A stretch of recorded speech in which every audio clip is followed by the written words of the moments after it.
Good morning, everyone. Good morning, respected distinguished guests, faculty members, students, and all the participants. Today, we are fortunate enough to have Dr. Sudhakar Rao sir among us. So now I request the HOD Electrical Engineering Department, Professor Deepti Patra ma'am, to present the bouquet to sir.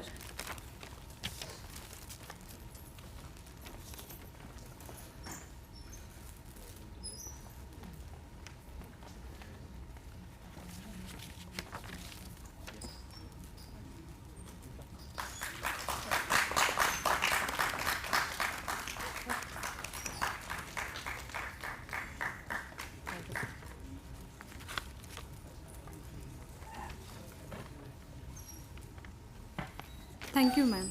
Thank you, sir. It's an honor and privilege for us to introduce Dr. Sudhakar Rao, sir. Dr. Rao is currently acting as Senior Technical Fellow in the Research, Technology, Engineering Directorate at Northrop Grumman Space System Division, Redondo Beach, California, USA. He is responsible for providing technical leadership for all divisions of Northrop Grumman and developing antenna payloads for key programs for space, ground, and air applications. Prior to this, he has also taken various positions at Lockheed Martin Corporate as Senior Fellow from 2003 to 2010, Chief Scientist and Technical Fellow, Boeing Satellite System from 1996 to 2003, Staff Engineer at Spire Aerospace Limited, Montreal, Canada from 1983 to 1996. He was a research associate at University of Manitoba, Canada, and postdoctoral fellow, ELAB University of Toronto, Norway. Dr. Rao has completed his PhD in electrical engineering from Indian Institute of Technology, Madras in 1980. He has done his master's in radar system engineering from IIT Kharagpur and BTech in Electronics and Communication Engineering, JNT University from NIT Warangal in the year 1976 and 1974 respectively. He has over 47 years of industrial and research experience in the fields of satellite communication, antenna system, and payloads involving design, development, analysis, test, and innovation of advanced systems. He developed payloads for more than 85 different communication satellites for commercial and military applications. Internationally, he has been recognized expert in the area of multiple beam and reconfigurable payloads with about 220 technical publications, 57 patents, 5 trade secrets, and 3 textbooks published by Artec House.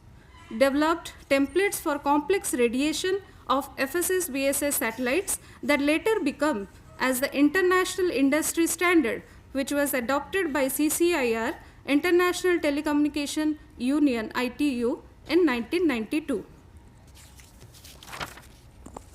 Dr. Rao has been awarded with Northrop Grumman President Award for Innovation, Excellence, and IEEE Region 6 Outstanding Engineer of the Year 2017. Distinguished Alumni Professional Achievement Award from NIT Warangal in 2016.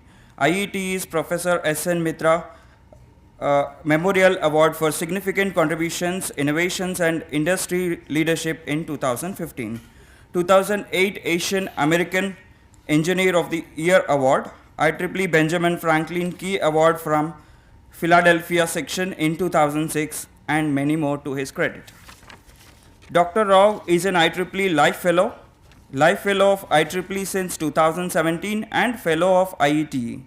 He is a member of IEEE Antennas and Propagation Society, jury member for various technical committees, chaired several technical sessions for IEEE, associate editor for IEEE Antennas and Propagation magazine, IEEE Transactions on Antennas and Propagation, IEEE Antennas Wireless Propagation Letters. He has been appointed as the IEEE Fellow Committee member by the IEEE Board of Directors for year 2020 and 2021, and also elected as the IEEE Fellow Strategic Planning Subcommittee member for the year 2021. So now, on behalf of IEEE Rourkela subsection, Student Branch and Department of Electrical Engineering, we welcome Dr. Rao sir to share his expert knowledge on the topic of antenna technologies for 21st century satellite and ground communication with us. Sir, please.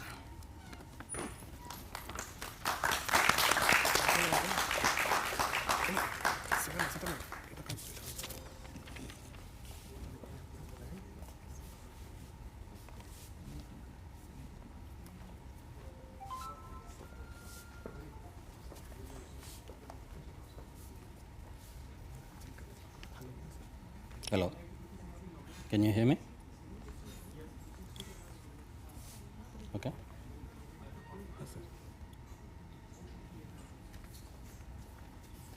Where is? Can you hear?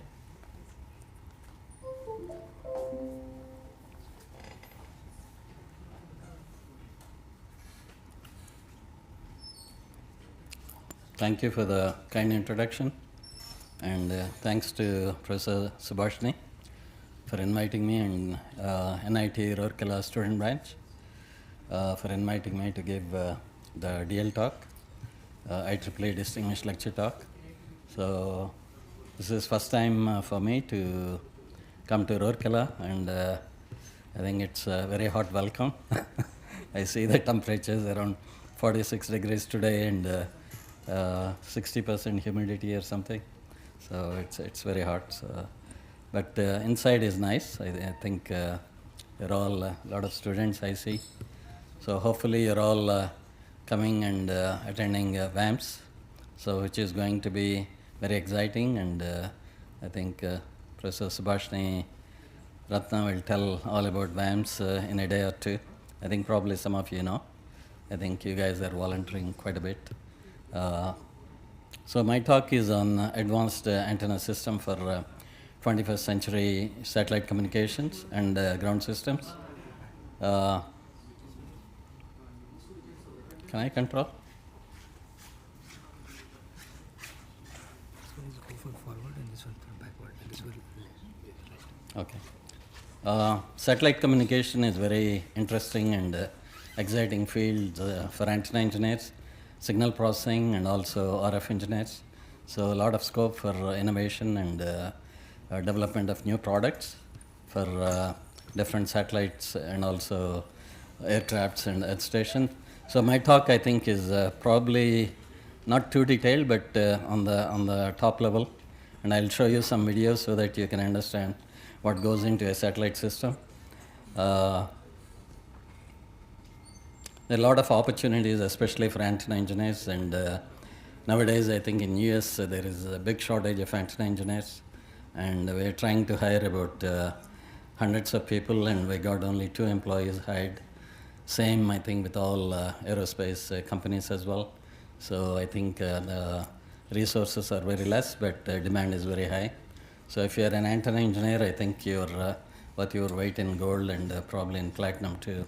So I think if you're thinking of your masters or graduate students, think of antenna engineering and also signal processing, which is also very important for satellites. So I think not just going into computers and information systems. I don't think that will be as exciting as antennas and satellite communication. So this is my agenda. I talk about antennas for day-to-day. I need both or I need one? One is enough? This one? Which is better? This is fine, sir. This is fine. Okay, antennas for... No? It's not proper. I think I'll use this one. Switch it.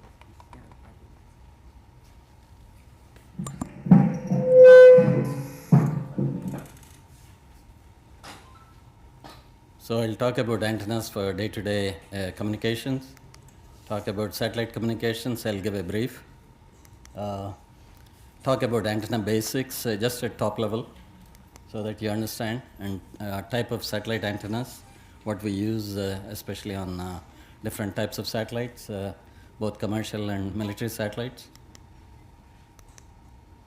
Ground antennas I talk. Recently I've been working on ground antennas quite a bit. They're also very important because satellite won't function without the ground segment, so that's also important. And hardware and test. So hardware and test is also, especially testing is very important because it will take anywhere between 6 months to 18 months to test and qualify the satellite payload. So unless you test and qualify, you cannot fly it. So that's very important testing. And some conclusions. So basically, what I want to say that antennas are eyes and ears of any communication system. So they're very important. So since it's IEEE talk, I'll say a few words about IEEE. So IEEE is very old. I think it's almost 175 years or so. It has about 500,000 members and over 175 countries. So it actually produces about 30% of published literature in electrical computers and communication systems. Total about there are 10 regions. I think you are in region 10, which is Asia Pacific region. I'm in region 6, which is Los Angeles. There are 38 technical societies, and we belong to Antennas and Propagation Society. And there are 10 divisions, and I told you, and 10 regions. 10 divisions, we belong to Division 4, which is electromagnetics. Membership, I think it's very important to become student member because that's how you start with. And don't discontinue after you get a job and go into other career. Continue to be the member, and then you can become, with number of years experience, you can become senior member, and then if you do a good job and good publications, you'll become IEEE fellow, and then you become too old like me, you become IEEE life fellow as well. So number of years of membership plus number of years age added together, it has to be 100. So I think you have to be old enough to be the IEEE life fellow. So probably that's the last one they give you before you end your career. So that's very important. So if you're a student, I think you volunteer and you reap the benefits of volunteering the IEEE, because not only just you get the benefit, but also you interact with other experts and senior people, and when you do that, you'll if you have any questions about your thesis or some problems you're facing, you can always ask them, and they'll always help. So it's not that they don't think that student community is very important to us, because that's only growing membership I think we have. And I think India has most of the student membership growth around the world, and also maximum number of student members. So it's very important. So next, when you become attend the BAMS, I think there'll be a booth, IEEE booth. So you become a member, student member. First year membership will be paid by the conference. So anybody interested, I think you should go and see the booth. So get involved. So you have seen this. So the message there is any place you stick for maybe 5-6 years, I think you learn most of it.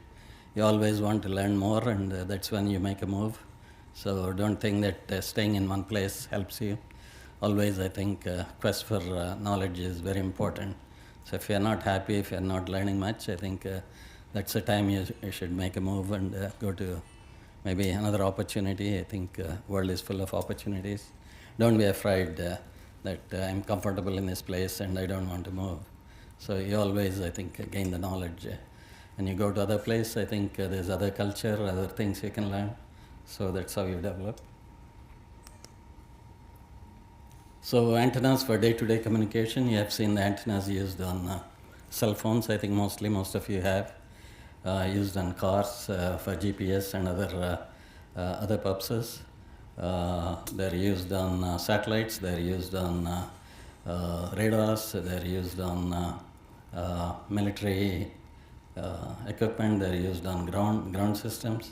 They're used on aircrafts, and some of them I show you the videos. You can appreciate that. And these are some of the hardwares, I think, what you see. I think I just want to show here. This is the modified Boeing 707. This is a phased array antenna which is a slotted waveguide array with 1000 elements. So you can see how you can mount it and make it work, because when the aircraft is flying, it has to withstand the loads, and it has to be mechanically strong as well. So antenna is not just RF, it also, you need to understand the mechanical limitations. You have to understand manufacturing, what are the different methods of manufacturing. You have to understand how to test it. So, and you have to understand a bit of systems, because you have to know where the antenna you designed is going into. So unless you understand the systems and work with them closely, you cannot design efficient antennas. This is the world's largest radio telescope in Arecibo, Puerto Rico, so managed by US government. This was the largest till 2 years back, but Katrina storm, I think, destroyed a lot of panels. I think this is made out of 30,000 large panels. So this is about 1,000 foot in diameter. It goes from UHF to, sorry, V-band to UHF, different frequencies. So what happened is during Katrina, about hundreds of panels blown away. So this is no longer functional. Now China has built the world's largest telescope, which is 1,500 feet in diameter. So that's operational now. But surprisingly, NASA is planning to build a 3,000 foot diameter radio telescope, not on the surface of the Earth, but on the surface of the Moon. So you can imagine on the ground itself, it's so complex, how you can do on the Moon. So that's where I think all the technology is going to be. It's very exciting and very challenging, and probably in 5 years, I think NASA will do that.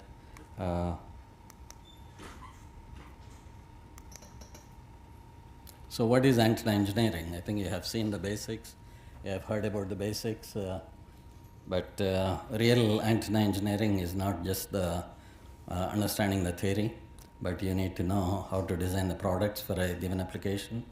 You have to have knowledge in RF systems, you have to have a knowledge in system engineering, you have to knowledge in mechanical engineering, manufacturing, and more importantly, you have to have knowledge about how to test different types of antennas and qualify. So always you understand the basic very well. So without the basics, I think you cannot go too far. I think you can mug up a lot of subjects and get highest marks, but that means nothing if you don't understand the basics. So I would always emphasize that you understand the basics. Though you may not get the maximum marks, but understanding the basics will help you to build the foundation to go further in your career. Always enjoy your student life. Since you're a student, have some other extracurricular activities like music or games, or studying is only part of it, but I think in life, I think there are other things that's more important. A lot of people actually complicate the designs. They do a simple application, they try to complicate quite a bit, and always the complex designs won't work. Keep it as simple as long as it meets the requirement in the industry, I think you're good. And keep it simple because you want to make it low cost, and also you want to produce it very quickly if you're in the industry. I think it has several components. I think you have learned from the basics, antenna, about horn antennas, different types of dipoles, monopoles. Then there's a lot of components behind the radiating element, which are ortho mode transducer to give you both polarization simultaneously, VP or HP, right hand or left hand circular polarization at the same time. There is polarizer that converts linear to circular or circular to linear polarizations. There are filters, diplexers, nowadays part of the antenna. You want to minimize the overall losses. Frequency selective surface, if you want to separate two frequency bands or maybe more frequency bands, you have to use them. Radomes, I think some of the antennas need radomes, especially on the ground. On the space also you need radomes in a sense that you want to protect the antenna very, thermally, because temperatures are very extreme. So that's why we always use integrated design approach. That means you design the components individually, But when you put together, it doesn't work because your return loss, you design everything like 20 dB. When you put it together, you get only 5 dB because there are interactions between the scattered matrices. So integrated design approach is you design the components, you put together, and then optimize as an integrated product, not separately. Design, fab, and test, that's also important. And more importantly, you have to deliver the hardware that meets all the specs and also within cost and within schedule. So satellite launch won't wait till if you have a problem with the antenna. So whatever the problems, you have to solve within the schedule. So if you don't deliver within schedule, I think you lose the launch window and it's going to be more expensive. So that's why a lot of pressure on antenna engineers to deliver in time and within the cost. I think all these things seems very complicated. You can see this is a B2 bomber. You don't see any antennas, but they're all there. There are 30 or 40 different types of antennas, starting from the V-band to higher frequency as well. But everything you don't see because it's stealthy. You cannot, because otherwise it can be detected. This is a phased array for advanced EHF satellite. You can see there's about 400 elements. So this is a thermal cover to minimize the temperature excursions. And then there are heat pipes actually take the heat from amplifiers and dump into the radiator panels of the spacecraft.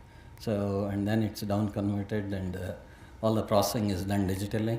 So that's very important, signal processing. I'll show the video, I think, too. So all these things sound to be complicated, but if you understand the basics and if you have some 10 to 20 years experience in the industry, you should be able to design any antenna. Doesn't matter whether ground or space or aircraft, given the requirements, almost 70-80% of the design within a day or two. Actually, some cases you're required to tell the design in the meeting itself, which is maybe 2-3 hours meeting, so you should be able to do that. So this is the geostationary satellite. So satellite is at 36,000 kilometers above the Earth. So this is the geostationary arc. So this is at 2001, there's about 1,700 satellites. You can see that.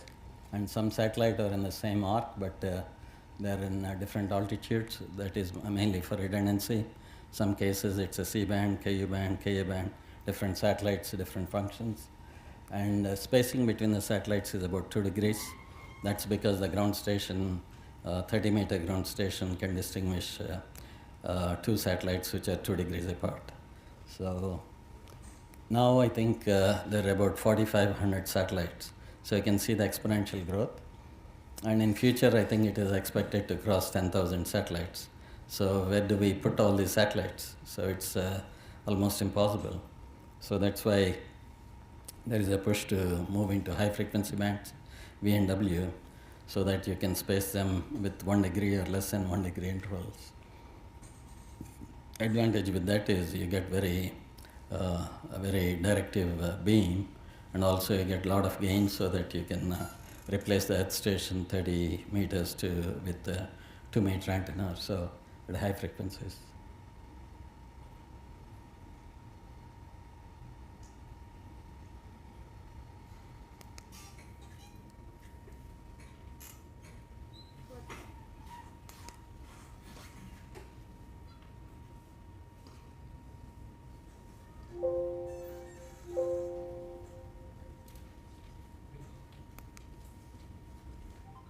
Got stuck here.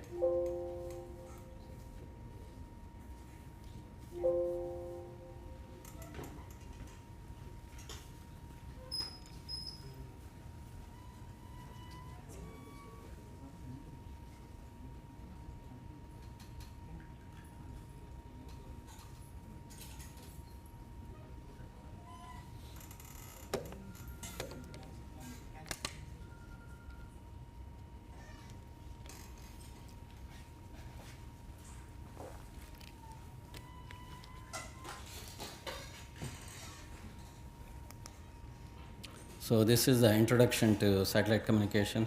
Just one slide to show you the difficulties with satellite communication. So geostationary satellite, I told you it's about 36,000 kilometers altitude. Earth diameter is about 6,800 kilometers. So from the geometry, you can work it out. It's plus minus 8.7 degrees for the global coverage. And why we use satellite communication instead of ground communication? That's because each 1 degree covers a large area, about 630 kilometers, and it's about 10 times more cheaper than the ground-based systems where you have to build up a lot of repeaters. Every 50 miles or so, you have to receive and amplify, and then you can see the towers where you have large parabolic dishes, many of them in one tower in different directions. So that's very expensive. And it covers only part of the globe, actually, one satellite. So to cover the complete globe like GPS satellite, you need minimum 3, and typically 4 satellites are used. So that's give us global coverage. And when you do that, the satellites need to talk to each other. So that means they have to transfer the data from satellite to satellite. So that is done at V-band. So the reason for that is V-band is highly attenuated, so you cannot use it for ground communications. So you use for inter-satellite applications like this. And any satellite has 2 components. One is a ground antenna and then the satellite. So if it is a C-band satellite, you have 4 and 6 gigahertz band. So ground antenna transmits signals at 6 gigahertz frequency. So satellite receives it. So this is called uplink, and then the satellite down converts into lower frequency band, which is 4 gigahertz, and then transmits high power signals to the ground, and ground receives the 4 gigahertz signals. So this is called the downlink. And then you also have TT&C, telemetry, telecommand link. So that's the only link that works when the satellite is in transfer orbit.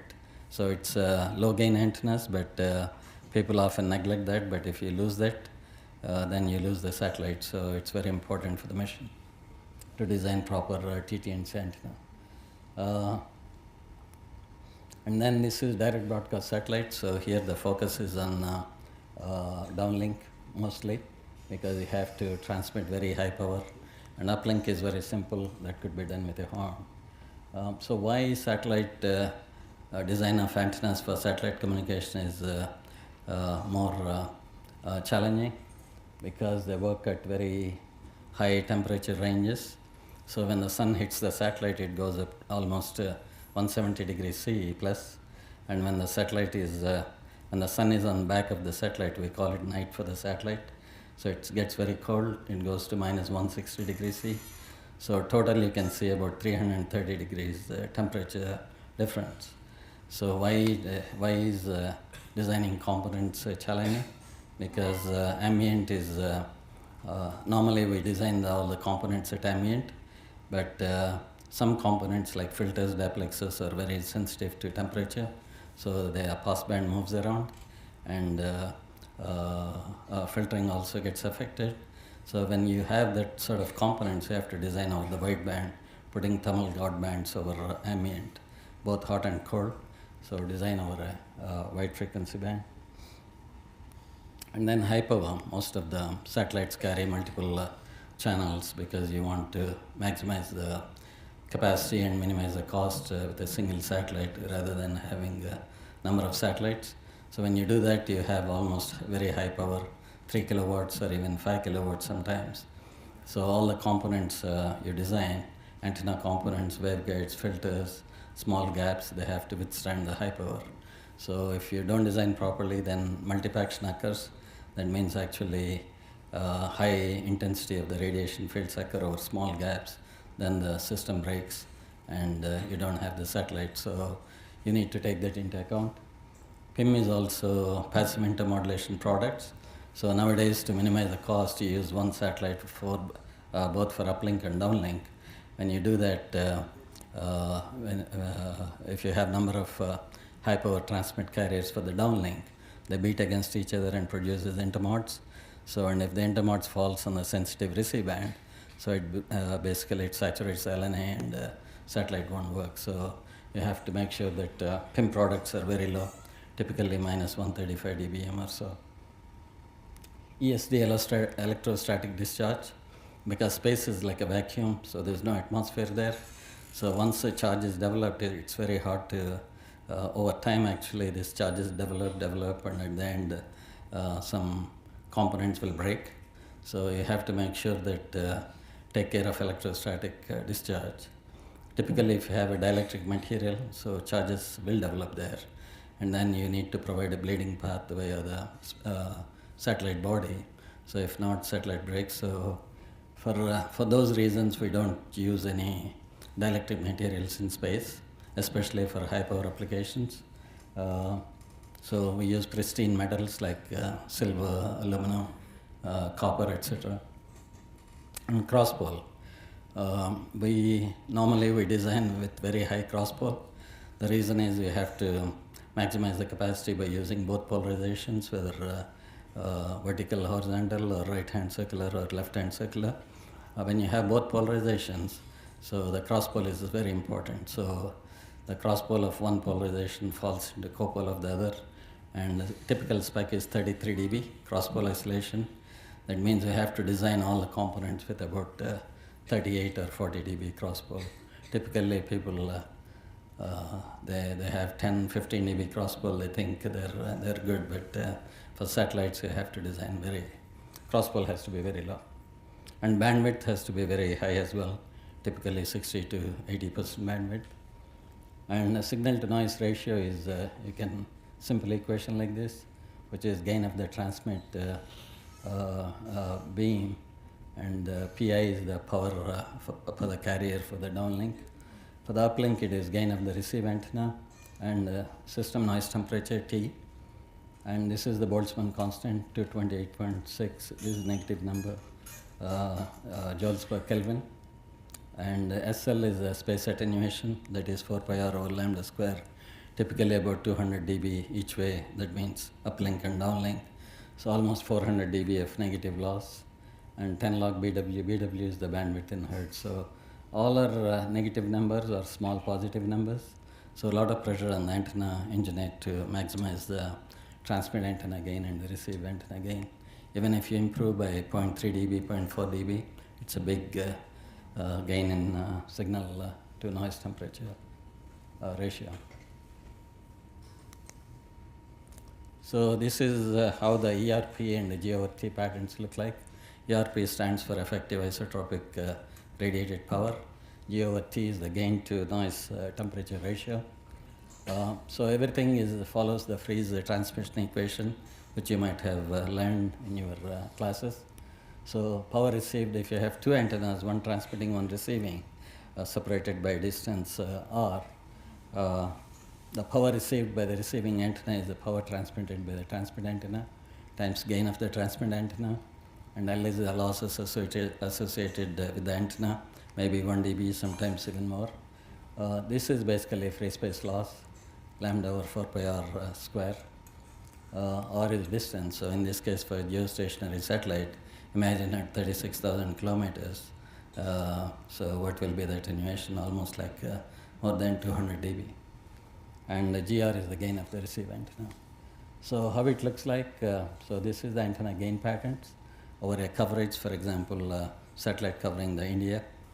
So this is not exactly shape of India, but this is another country. So this is the gain in 32, 30, and 28 dB contours.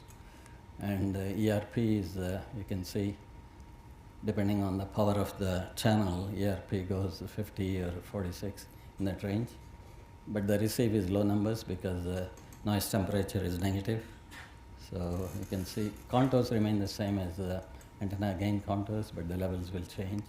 So it's important that you optimize the transmit antenna gain and the receive antenna gain. So this is the video. I think I want to show, hope it works.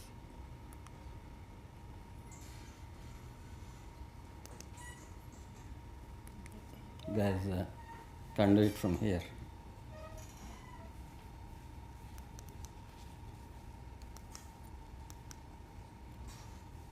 Yeah, can you click that? Yeah, it should work.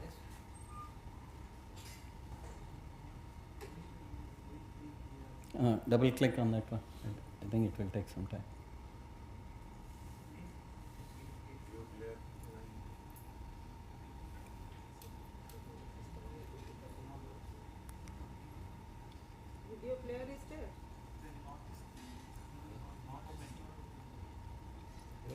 you have a video player in your Oh, no, it will take some time, I think. Just wait.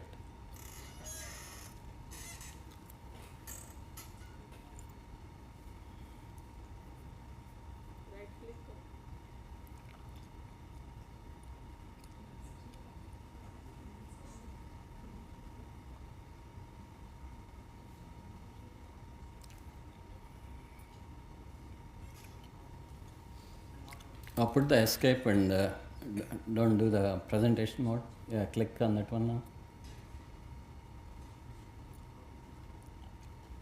Yeah.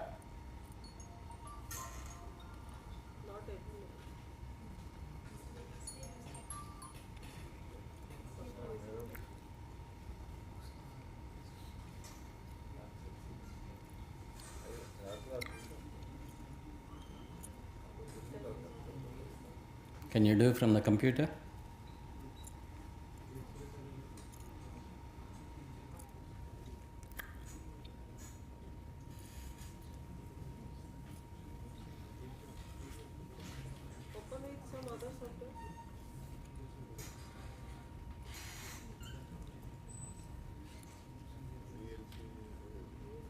Windows media player. Windows media player must be there.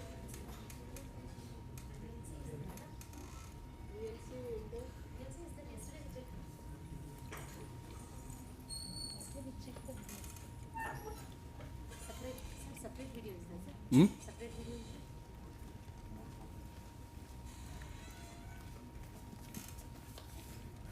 Separate video is there. Okay. That's why it will take another. You want a computer?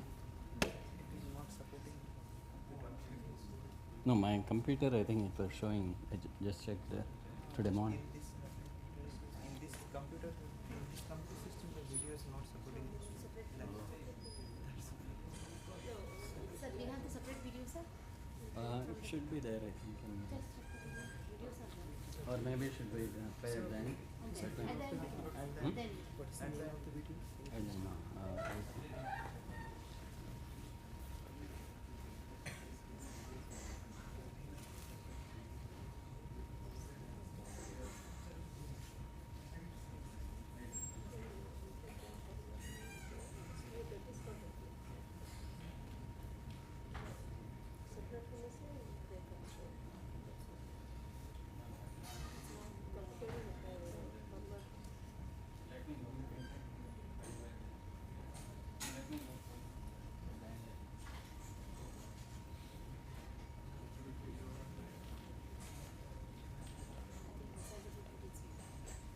So I hope you won't have this problem in MAMS.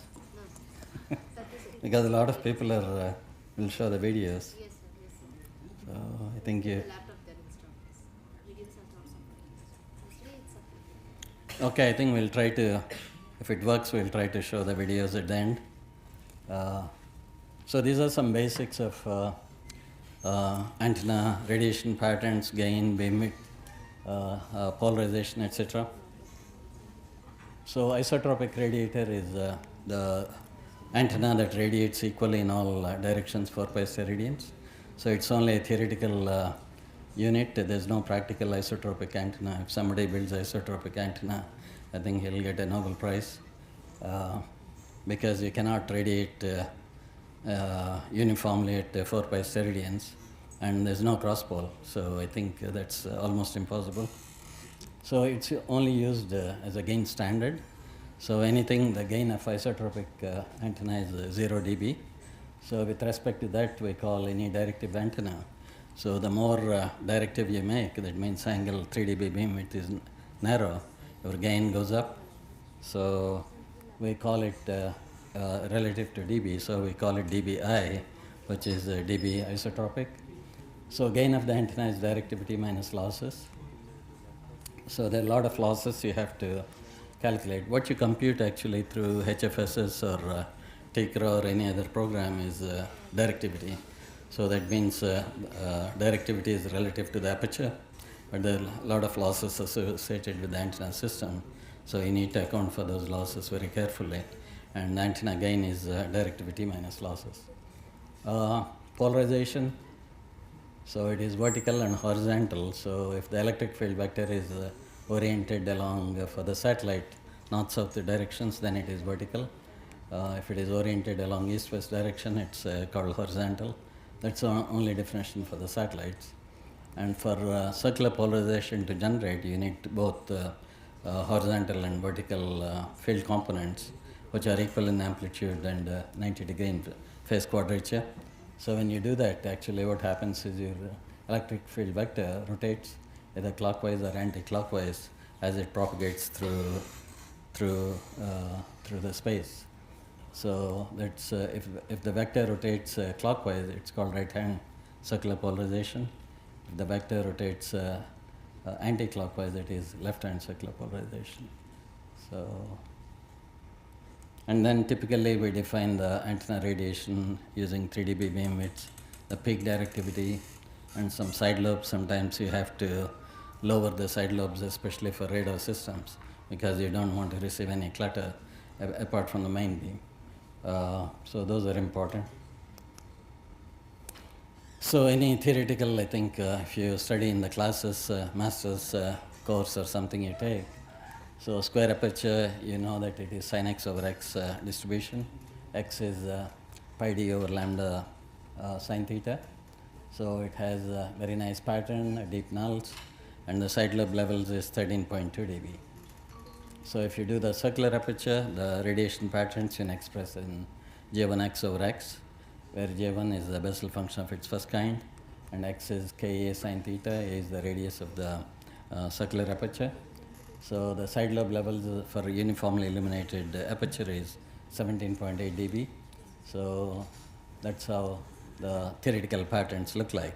So these are very important because you can know what the beam width is, what the side lobe pattern looks like.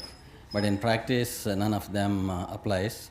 So the practical feed patterns look something like this.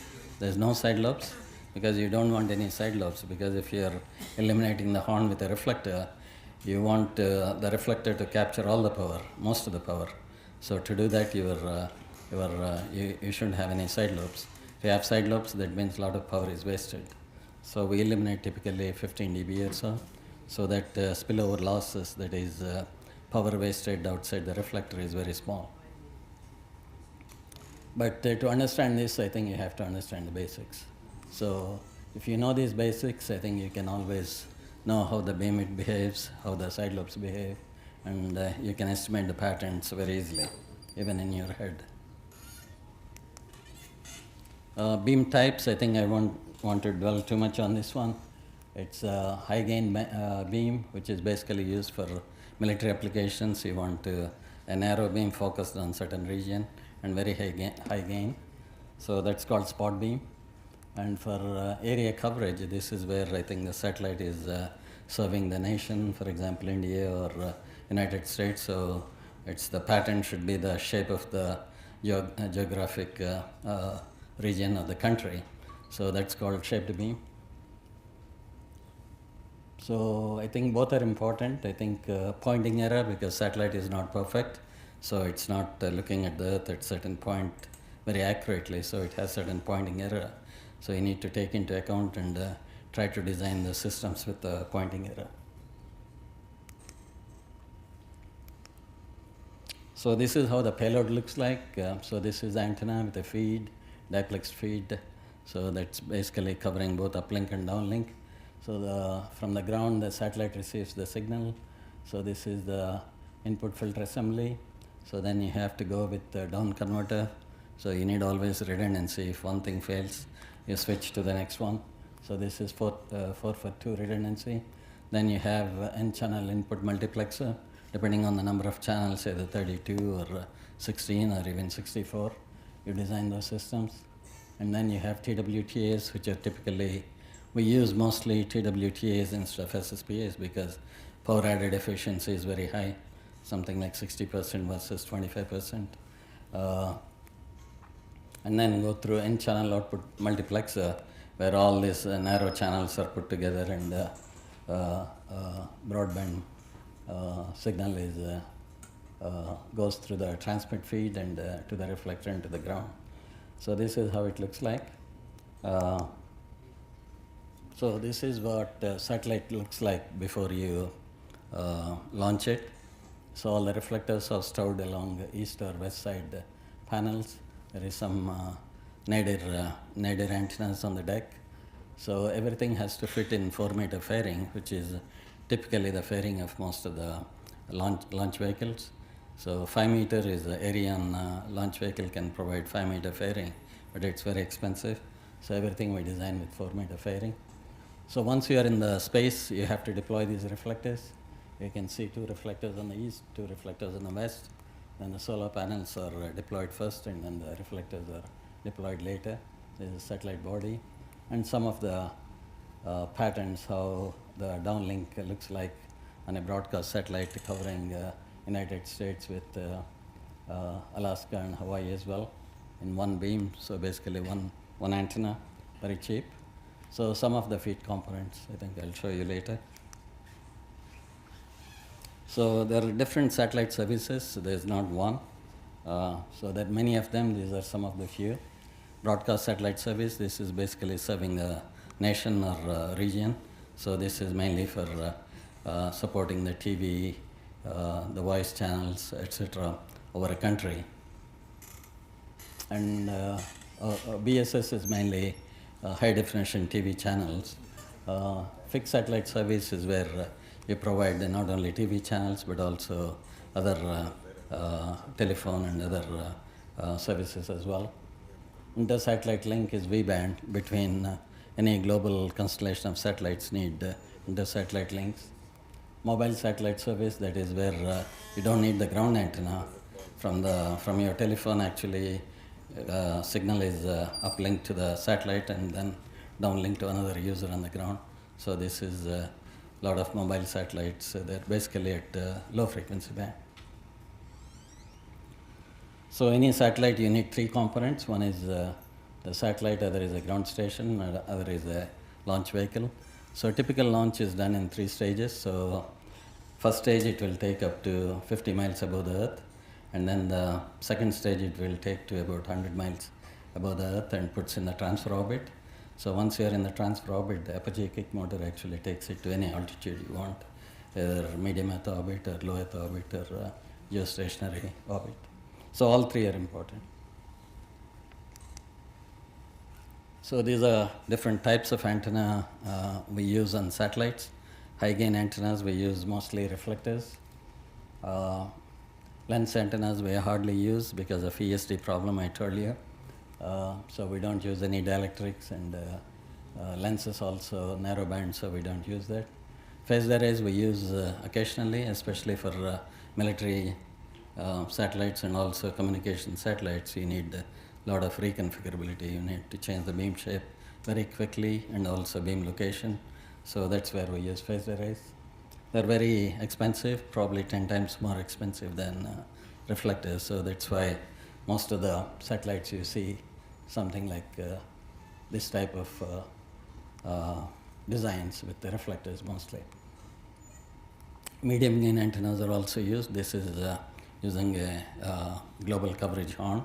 So mainly the reason is if the satellite drifts the orbit, the global coverage can horn detect and then brings back to the right coverage it is intended to cover.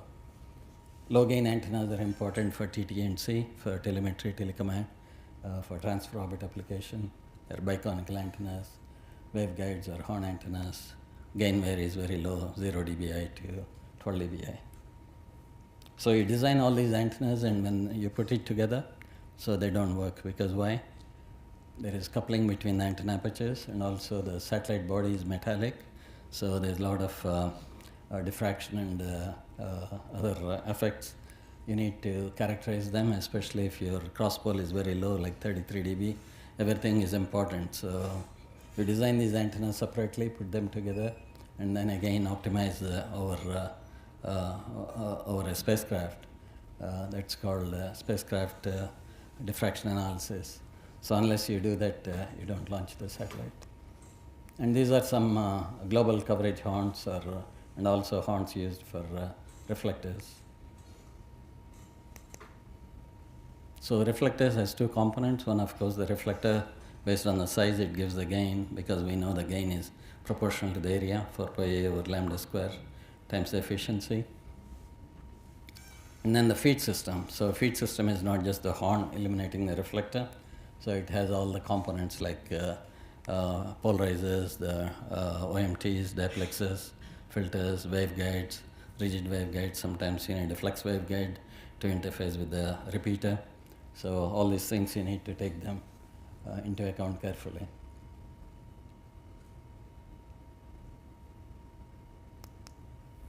So these are different types of reflectors. Center fed reflector, offset reflector. We use more of an offset type reflector because it doesn't offer any blockage from the feed, just like the center fed reflector. So blockage means loss of gain, so we don't want to lose any gain. So that's the reason we use offset. And then dual reflectors we use sometimes convex type or concave type, depending upon whether we use Cassegrain type design or a Gregorian type design. So Cassegrain type, you have hyperbolic subreflector, parabolic main reflector. So feed is illuminating the subreflector, and then subreflector illuminates the main reflector, and then you get the radiation through the aperture. In the Gregorian system, the subreflector is ellipsoid, so basically it has two foci. One is at the location of the phase center of the feed, other is at the focus of the main reflector. So that's how you design the systems.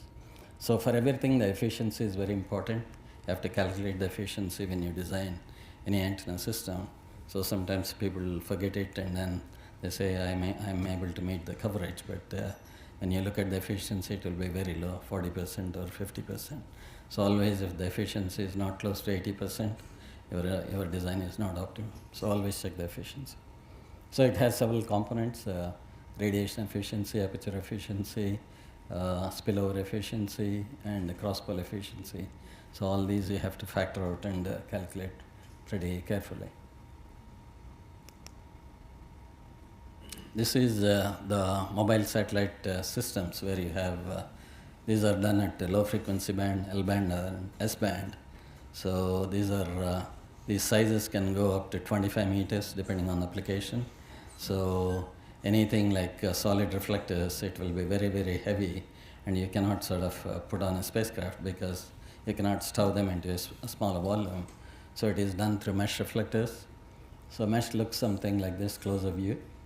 So this is, each wire is like a thin 1 mil diameter, 0.001 inch diameter. It's made of gold molybdenum.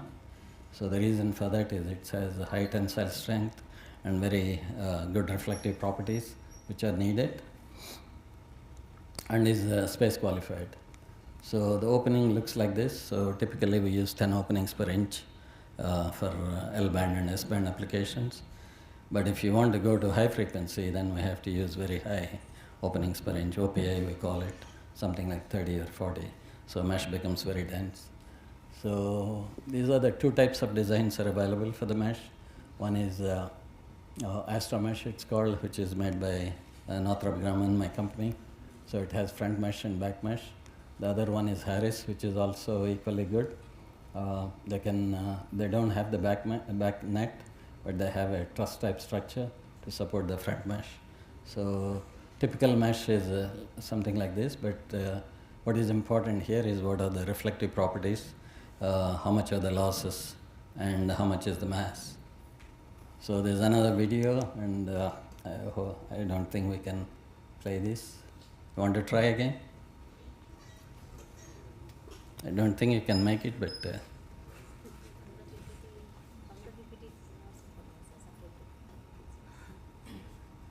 so what do you do for BAMS?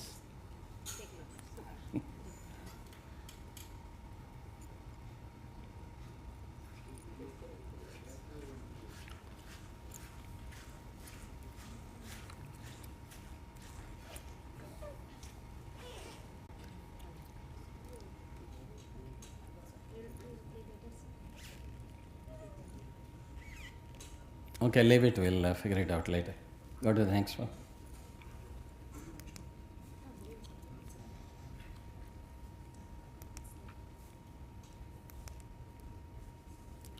So phased arrays, I think, again, a lot of I showed some pictures, not videos, but they're very common for military communications, especially when you want to adapt the beams against any jammers. You have anti-jamming capability you need to provide so that you create a null at the location of the jammer. First identify the location of the jammer and create a null in the beam pattern so that doesn't affect your sensitive satellite. So that's called anti-jamming. So I think there are two types of grids used. People try to make it too complicated, like fractal type antennas and non-uniform distribution of the element spacing. They call it modulated arrays, but my sort of suggestion is always keep it simple, uniform, either rectangle, square grid or hexagonal grid. So the reason is if you have a square grid versus hexagonal grid, here you can save the number of elements by about 15% because you can increase the element spacing. So when you increase the element spacing, you can increase the element size and you improve the element directivity. It's a simple equation actually. For a square grid, I think you choose the element spacing such that lambda is the wavelength at highest frequency. Sin theta m is the maximum scan angle if it is a global coverage, plus minus 8.7. So 8.7 is maximum scan angle. Theta g is the location of the grating lobes. And most of the times, I think if you read the textbooks, they put sin theta g as 1 because theta g is 90 degrees. Because for all radar applications, you don't want any grating lobes. So that's why your spacing becomes very small, lambda by 2 or even smaller sometimes. So when you have that, number of elements grow tremendously. So whereas satellites, we don't want that. We want grating lobes, but we want the grating lobes to be outside the coverage. So if it is 8.7 is my global coverage, I want the grating lobe at maybe 10 degrees or 12 degrees. So the reason is then I can increase my spacing quite a bit. Instead of half wavelength, I can use 3 wavelengths. So that means I can increase by about 6 times. Or since it's a square aperture, or aperture is 2-dimensional, I can reduce my number of elements by 36 times. So reducing the number of elements has big impact on the back end. Your amplifiers get reduced by that, all the back end electronics get simplified by significantly. So that's the reason we sort of use element spacing of more than lambda by 2. Most applications we use horns, typically about 3.5 wavelengths, so that you put the grating lobes at about 10 degrees or so. So key requirements are gain, directivity, scan coverage, beam width, polarization, etc. So design parameters, you can design array lattice, element spacing, grating lobe location, that's your choice. Sometimes you have to lower the side lobes, so that means you put a taper instead of uniform illumination, you provide a tapered illumination on the aperture to lower the side lobes. Element choice, so that depends on the spacing. So there are different types of element choices. So you can, depending on the bandwidth, depending on the polarization, you can decide on the element type. A number of elements you can derive very easily based on the directivity. So these are some of the pictures of phased array antenna elements, the horn antennas used, there are rigid horns used, stacked patches used for other applications, radar type applications. This is a bow tie element which has 2 vertical and horizontal dipoles. So this is a unit cell with the 2 vertical and 2 horizontal elements. You can see how the pattern is changes. This is the bore side beam, this is the beam scan to the edge. So when you scan to the edge, you can see the grating lobe coming on the other side, and the location of the grating lobe is important. In this case, I think the scan is up to 60 degrees, so I think here the grating lobes come at about 70, 75 degrees, which is fine. These are different types of feeds and feed assemblies. This is typically used for navigation satellites, GPS satellites, helix. It produces right-hand circular polarization, and all the navigation satellites have only downlink they're only transmit. So receive is done with a patch or something on the ground or on the car. So these are multimode horns which provide the right radiation patterns, eliminating the reflectors. And here you can see how typical performance of the feed system is. Return loss, we don't design anything less than 25 dB. I think sometimes in academic, I think you get a 10 dB return loss, you're happy. But no, we want to maximize the return loss as much as possible. So that means very few reflections coming back, and insertion loss is going to be low. And the crossbar, you can see the losses actually on the transmit and receive, typically very low. Where is that? So transmit loss is 0.15 dB. This includes all the components of the feed, not just the feed. And the receive loss is 0.05 dB. So that's how stringent the losses are going to be. And cross-pole is, I think, almost 38 dB. So to meet the 33 dB cross-pole discrimination. And feed size, mass have to be compact as well. So, okay, this is again another video. We'll see at the end. So this is something like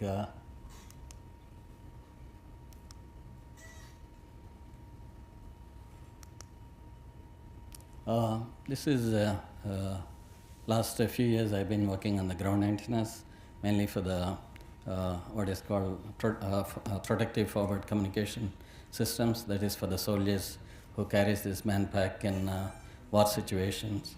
So there are a lot of antennas, and all antennas have to be very lightweight and very small size, very compact, and the soldier has to carry the antennas and associated RF systems. And also it has to be, in some cases, has to deploy. So I'll show you some of those. This is the quad band pedal reflector antenna. Before they used to be 4-phased arrays. Now we combine all of them. That's very expensive and very heavy as well, and a lot of dissipation. So we changed that, all 4 frequencies we combine into one, which are KU transmit, KU receive, K-band receive, and Ka-band transmit, all 4, covering from 14 gigahertz all the way to 31 gigahertz. So we have to use, instead of a solid reflector, we have to use pedal reflector, which is made out of Rexolite, and we basically metalize the front surface to minimize the weight. And also it's all pedals are 3D manufactured, so they're less expensive. And most of the components are either 3D manufactured or quartz item. The subreflector, and then the feed is quadrigid horn to get the bandwidth.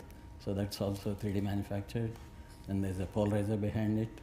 And the whole antenna has to be moved around plus minus 90 degrees, both in azimuth and elevation. So we have a quartz gimbal, which is very cheap. And everything has to be mounted on a tripod structure. So that is made out of graphite and very, very cheap as well, $300 per unit or something. So everything is very cheap, and we met requirements. I think initial spec they gave was about 20 pounds. So we met with 10 pounds, 10.1 pounds. So I think currently, I think we delivered the unit to the customer, and it's going to be field tested. And after that, thousands of units will be manufactured. This is another one which goes very large bandwidth, 1 gigahertz to 60 gigahertz, same antenna. So if you try typically ultra wideband type antennas, typically they go 1 to 10 or 1 to 20 bandwidth ratio. So bandwidth ratio is the highest frequency to the lowest frequency of operation. So here our bandwidth ratio is 60 to 1. So to do that, you need about 10,000 or maybe more than 10,000 elements to meet the gain, and that's even the element cannot cover that sort of bandwidth. So what we did is segmented the antenna into 3 parts: the high band, which goes from 20 to 60, the medium band, which goes from 8 gigahertz to 20, and the low band, which goes from 1 gigahertz to 8 gigahertz. So all of them we have to put in a compact size. Size given was 25 inch square. So we could fit within less than 20 inch by 20 inch. And then this is how the gain looks like. High frequency, of course, you get higher gain.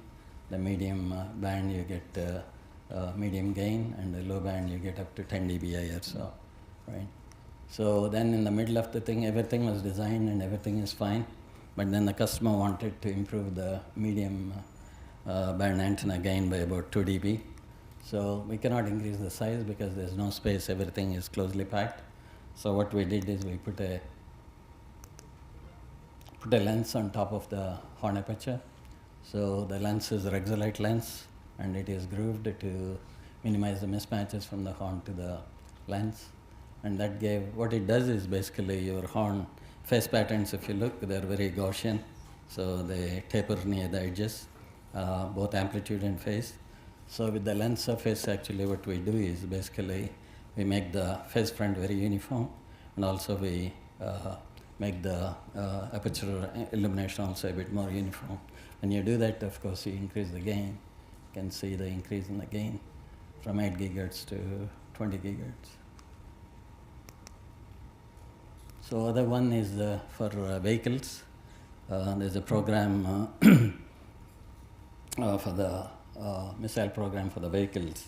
So they want to improve the accuracy from phase accuracy mainly from 22 degrees to 1.5 degrees. So this is probably very stringent, and we could do that with the proper design of the antenna elements at both GPS frequency bands L1, L2, and also S-band telemetry band as well. So when you do that, you can see the phase errors across 360 degrees for any elevation angle. The azimuth phase error has to be very low, plus minus 1.5 degrees. So you can see this is hardly plus minus half a degree at different elevation angles. One is 25, other is 90 degrees. So we talked about congestion in the geostationary arc, and by going into high frequencies, we can alleviate that problem because we can get higher gain, and also we can reduce the spacing between the satellites from 2 degrees to 1 degree or so. So this is done at W and V bands. So this is experimental because at these frequencies nobody knows what are the atmospheric losses. Nobody measured it. So we have an experimental satellite launched early this year. So its purpose is basically to monitor the attenuation, copole signal variation, and also the cross-pole discrimination, RCP to LCP, at various locations, because we know that propagation attenuation depends on the atmospheric conditions, whether it's high rain or it's dry area or it's medium rain. So we have 5 Earth stations located different Florida, some East Coast, some West Coast like LA, which is very dry, and Colorado Springs, and New Mexico as well, which is very dry. So I think they'll monitor over the next 5 years and get all the data, and then they sort of see what is the attenuation, what is the cross-pole isolation for different rain rate regions. And once that is done, then a lot of satellites will be planned to. Advantage with that is you get 5 gigahertz bandwidth instead of half a gigahertz bandwidth or 1 gigahertz band. So that's very important for high capacity satellites. So bandwidth and gain, they directly translate into satellite capacity. This is a slide on multiple beam antennas, why we use multiple beam antennas. If you use a single beam covering a country like the United States, so you use the whole spectrum on that beam. So your spectral reuse factor is only 1. So if you have 1 gigahertz, I think you get 1 gigahertz spectrum. And the gain is low because the area is very large. So instead of that, if you split that into 60 small beams like this, 0.6 degree beams, and then you divide the spectrum, 1 gigahertz spectrum, into 4 chunks, 250 megahertz each, and then use on alternate beams. Like for example, cell 1 you use on 1, 3, 5 alternate beams, cell 2 you use on 2, 4, 6, cell 3 on the alternate beam, cell 4 similarly. So just go on doing that over the coverage region, 60 beams, 4 cell reuse, so frequency reuse factor is 60 over 4, which is 15. So that means you get effective bandwidth of 15 gigahertz instead of 1 gigahertz. That combined with, since the beam is narrow, you get very high gain. So a combination of this will give you the very high capacity. From 5 gigahertz, we can go almost 1 terabits per second capacity. So there are still satellites now actually operational with hundreds of beams, even thousands of beams now to get the high capacity. So this is the design, which is a hybrid design, I call it. So it's not uniform cells. So this is for direct broadcast satellite, for local channel broadcast. So the challenge here is because there is rain regions and dry regions, so you want high gain rain regions and low gain on dry areas. So you want narrow beams on the East Coast and big beams on the Midwest and West Coast beams. And we use 4 cell reuse. You can see 4 colors of the beams. So that means there is copol isolation between the red beams has to be very good. So the design if you try to do by computer optimization with any available commercial software, it takes months and months and you won't get optimized design. So what we did is we developed a Gaussian beam analysis. So you can do with hand calculations and then you can design the beams. And instead of 2 to 3 months, actually, we finished this design in 1 week. And this is first time local channel broadcast was implemented by anybody. And that was in 1998. And that becomes a standard practice now. Several other people have used it as well. Again, this is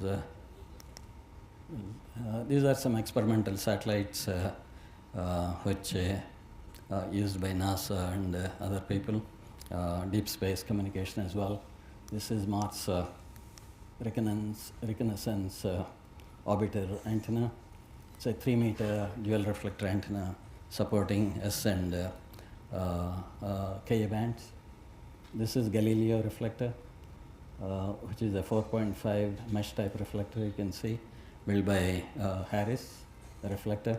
So this didn't work, the reflector didn't deploy for 2 years.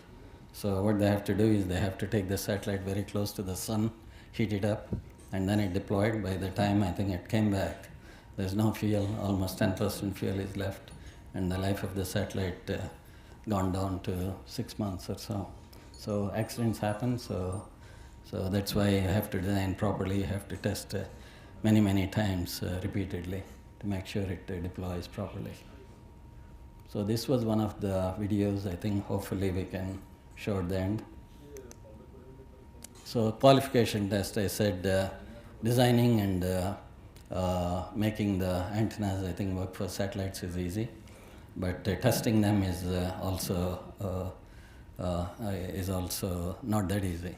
Actually, it takes you need a lot of test facilities, and also you need a lot of time to qualify them and test them, make sure everything works properly.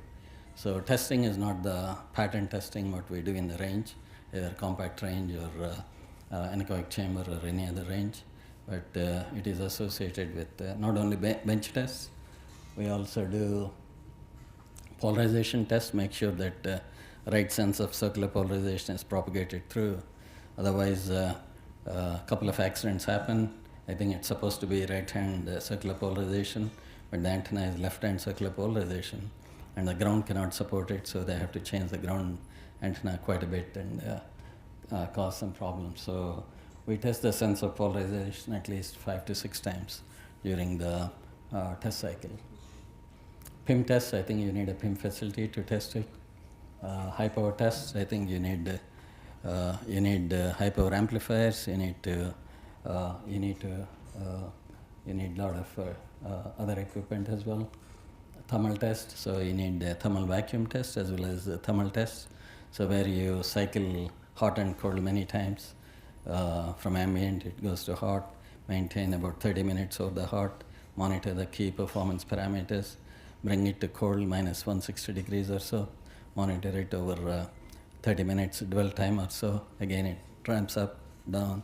So you repeat that over 6 to 7 cycles.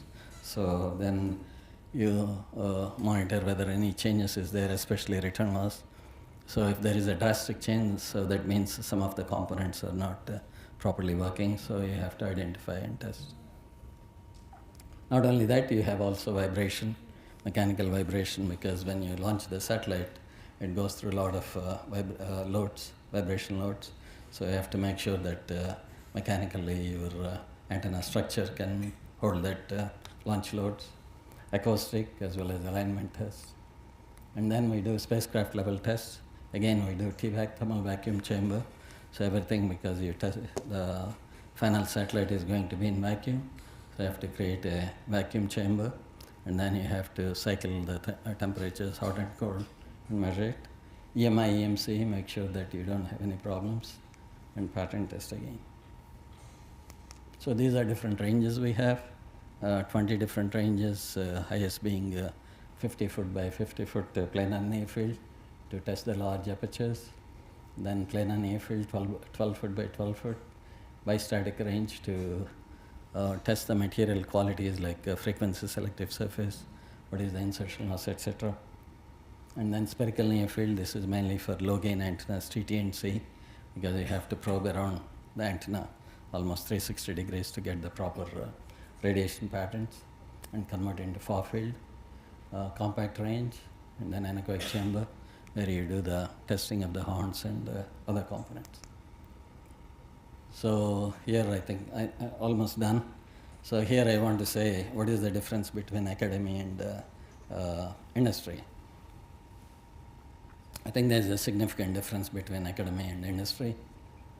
Question is, are the academic, this mainly for ES actually, this is the study done, and people found that the academic institutions are not teaching the proper courses to train the engineers and make them ready as an engineers for industry. So why? Typically in the universities you all use HFSS, CST and software like that, but FICO. But real world, I think you use TICRA, which is a reflector analysis and synthesis program, and nobody in India is teaching that. A GRASP, that's part of the TICRA. Mission is similar software, which is used to analyze the feed assemblies as well as the reflectors. And COBRA is mainly used for, and CST also used for different applications. Savant is mainly for aircraft antennas used, and Spark 3D is software which was developed by Spanish guys, and that is used to detect the multipaction.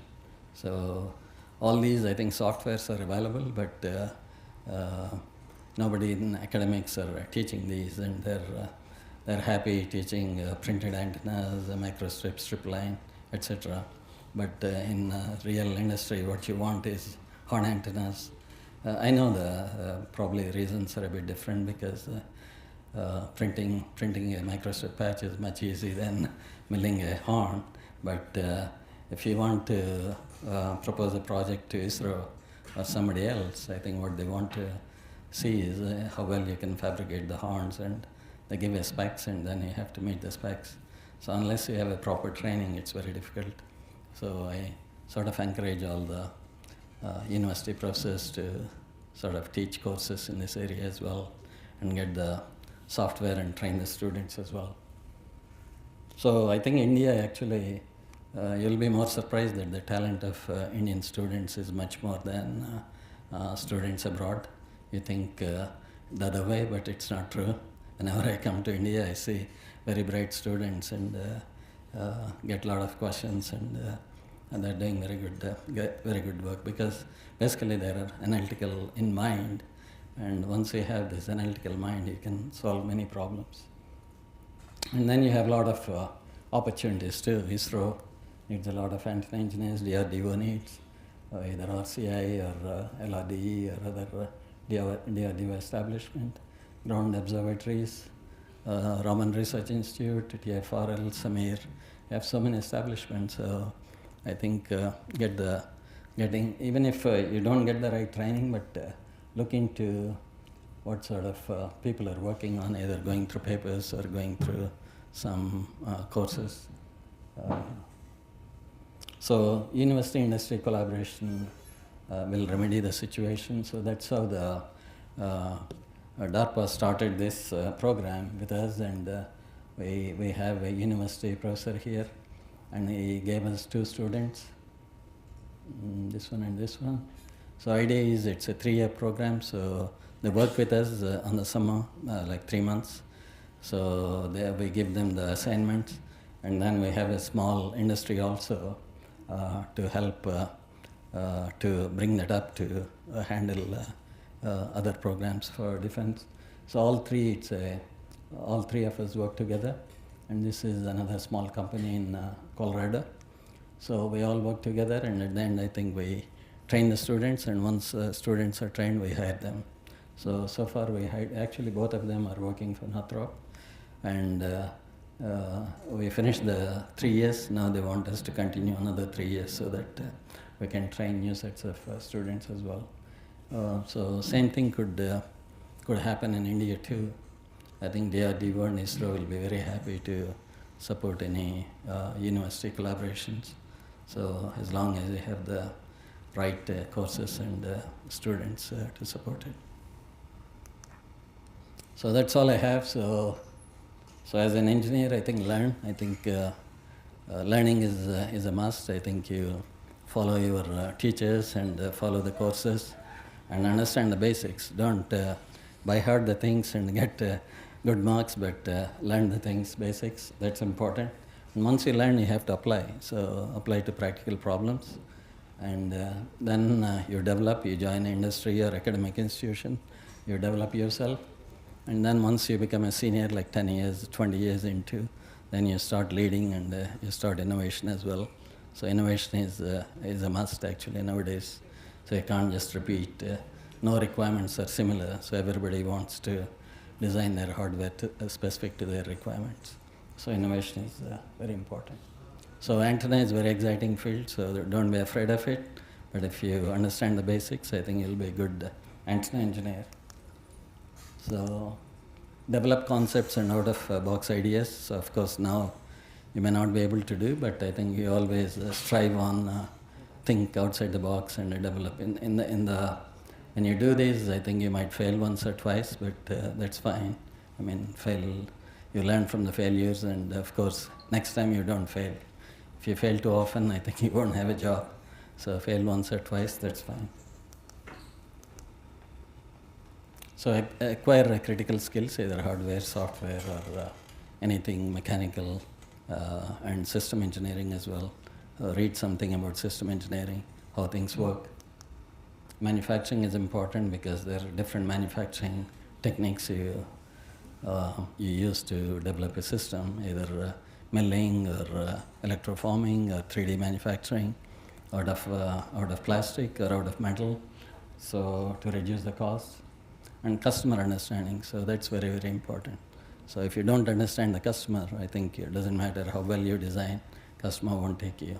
So they won't give you a contract. So working with the customer and understanding the customer is very important. So work with passion, so it makes a big difference. Don't just come to work like 8 to 5 or something. So when you work, I think work with a lot of passion every day. You want to learn something new. You want to do something different. So when you have that passion, I think it will show up in your work. So innovation should be a daily routine of engineers. So this is the quote from Steve Jobs, ex-CEO of Apple company. Innovation distinguishes leaders from followers. So it's basically you want to follow at certain stage when you are early in your career. But after that, I think you don't want to follow your mentors for a long time, otherwise you won't become a leader. So you have to detach yourself and become leader yourself and start innovating. So that's all I have. Any questions? Sorry, videos didn't work, and hopefully we'll try to. Meanwhile, you can ask questions. Yeah.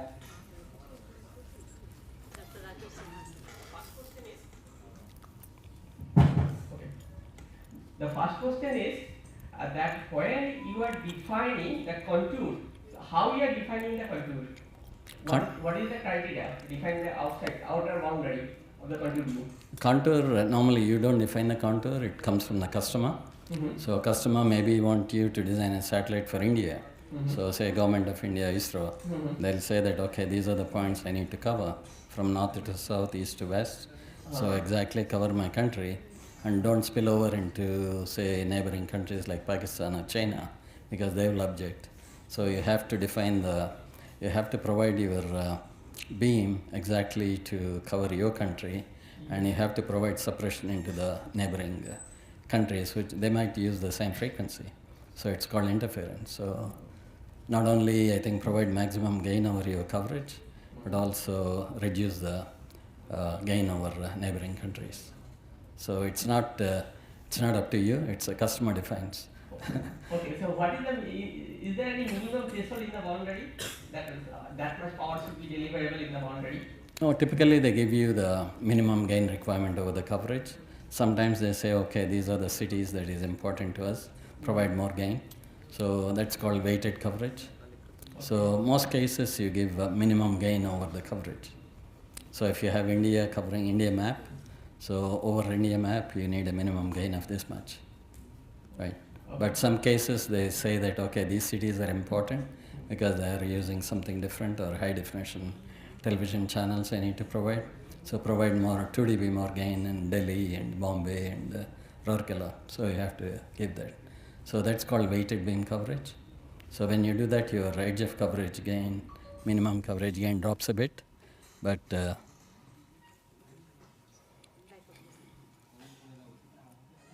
I have another question.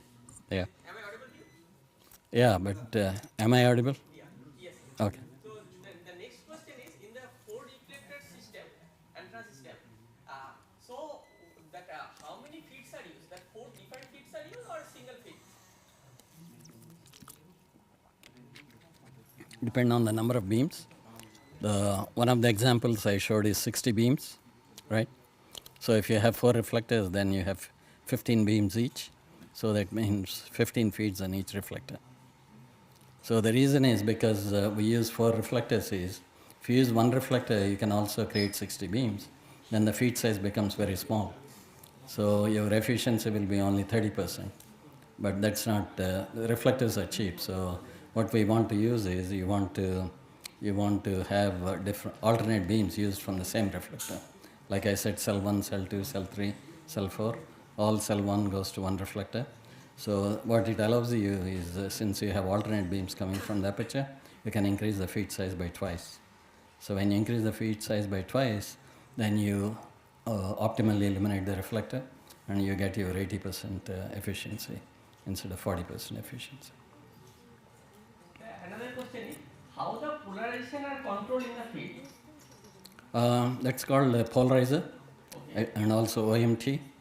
So if you have one horn and one waveguide, it supports only one polarization. So instead of that, between the waveguide and the horn, if you put OMT, ortho mode transducer, so then it provides 2 polarizations, vertical and horizontal. So it has 2 waveguides, one vertical, one horizontal. So to that, if you add a polarizer, so which converts a linear polarization into circular, then you can generate RCP and LCP, right-hand circular. And so it depends on the feed network. Okay. It is electronically controlled? No, it is by design. It's not electronically controlled, because your system knows what you want. Okay. You want circular polarization, or suppose for GPS, it operates always on circular polarization, because on the ground you don't need to exactly, if it is, orient the antenna in the right direction. So circular polarization allows that, right? And then it's only one sense of circular polarization, so right-hand circular polarization. So ground could be linearly polarized patch antenna, right? You lose 3 dB, but you don't worry about orienting in a particular direction. Okay, sir. Good, Thank you, sir. good question. Thank you. What's your name? Rakesh Sinha. All right. Oh, you're the guy Yes, sir. in the committee. Yes, sir. Yes, yes, yes. Oh, you're a silent guy. So I was asking, hey, how come he's not responding? So you're a silent worker, looks like. Yes, sir. Thank you, sir. Thank you. Sir, you have the video separately, sir?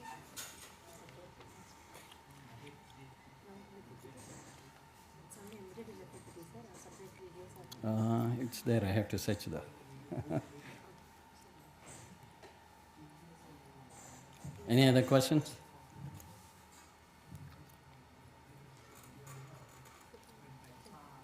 Sir, if the students don't have a question, I have a question. Sure. Uh, Must be a difficult one. No. I'm a novice in this area, but I could still understand because you probably targeted the students, and so that is why it almost took me 37 years back. I haven't really read antenna once I graduated. My point is that we are in the process of developing an ARC following Professor Rao's entry as our director, Advanced Research Center. Mm-hmm. So where we are going to have a lab which will give a nomenclature 5G. So there my question is, if at all we are going for a 5G lab, how about the antennas to be there? Mm-hmm. And what are the kind of software and hardware we can put in over there? So this is because we are in the process of development. Mhm. Maybe I'll get back to you more on over mail and phone and Yeah, sure. Zoom and whatever. Yeah. But if I get some idea, because I'm preparing a fast template for Mm. that. 5G mostly uses MIMO type antennas because you need to reconfigure the antenna beam shape.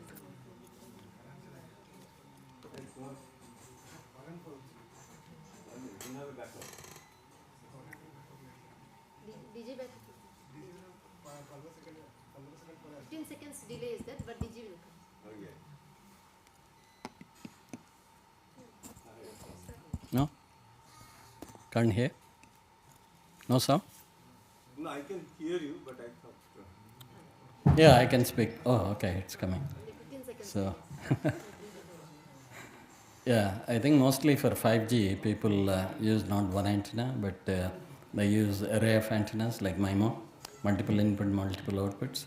So that's done through patch antennas or any other. There are different types of antennas. There, I think, question there is how to make them very compact, all the antennas, because they have to interface with solid-state amplifiers or RF devices. So how to make them antennas? So there are inverted F antenna. There are a lot of research going on in that area. How to make the antenna elements very compact and make them very, like for example, cell phone antennas. So it cannot be big. So it has to be very compact. So how to make them and how to make them support multiple frequencies and multiple directions like omni type, and because you don't want to lose your signal.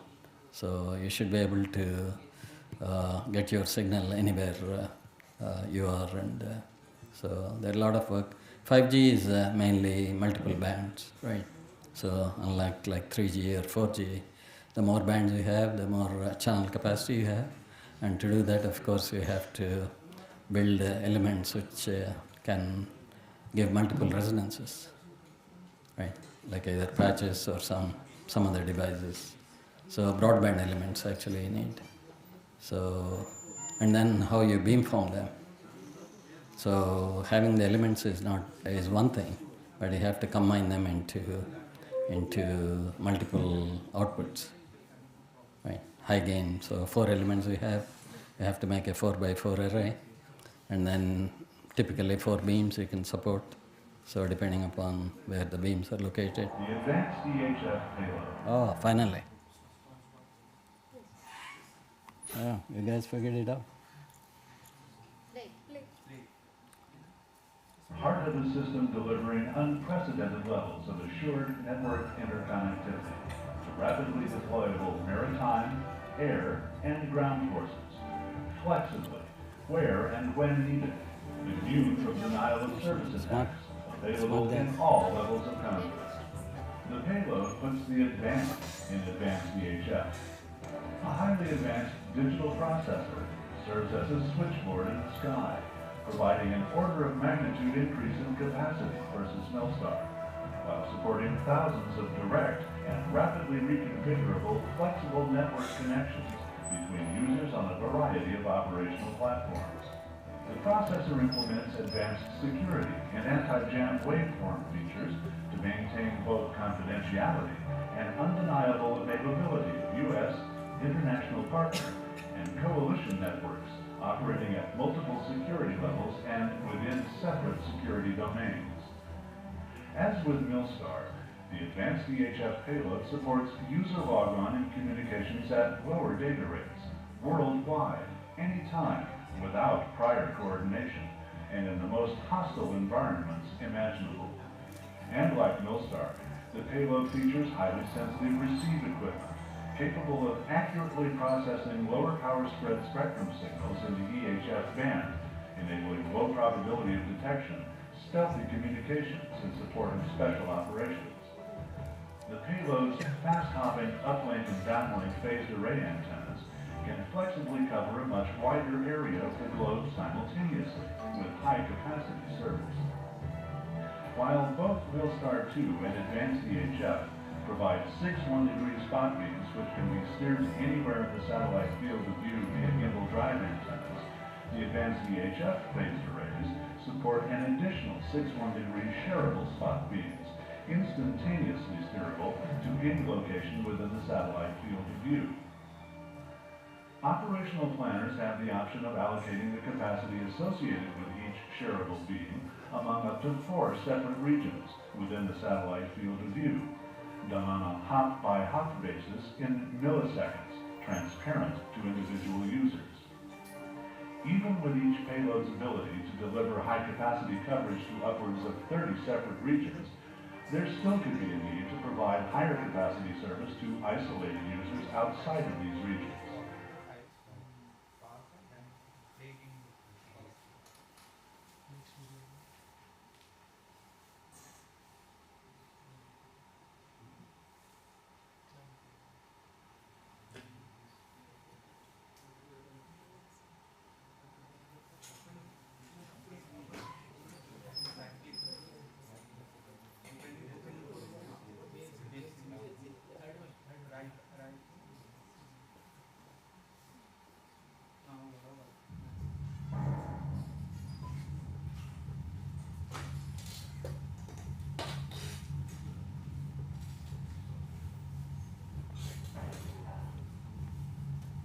This one shows the mechanical complexity of the system. You can see that big mesh reflector, which is in black cylinder, is being deployed with a mechanical assembly.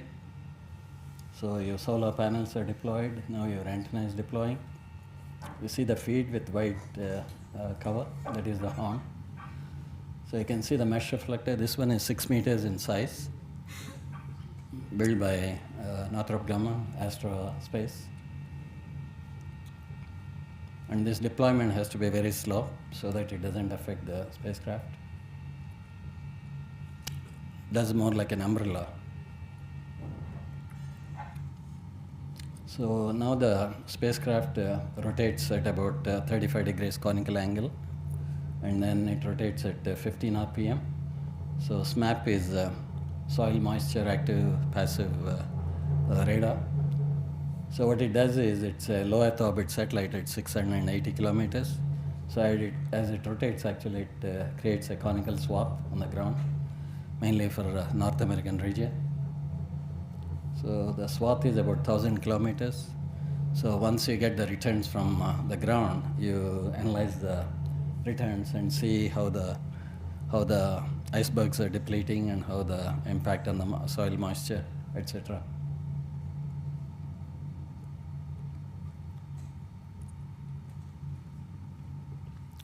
Okay, go to the next one.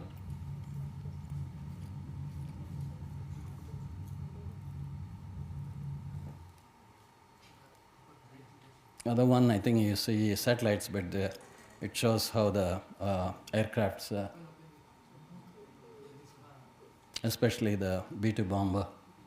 The V-2 Spirit. The V-2 was originally intended to carry nuclear bombs deep into Soviet territory if the Cold War had ever turned hot.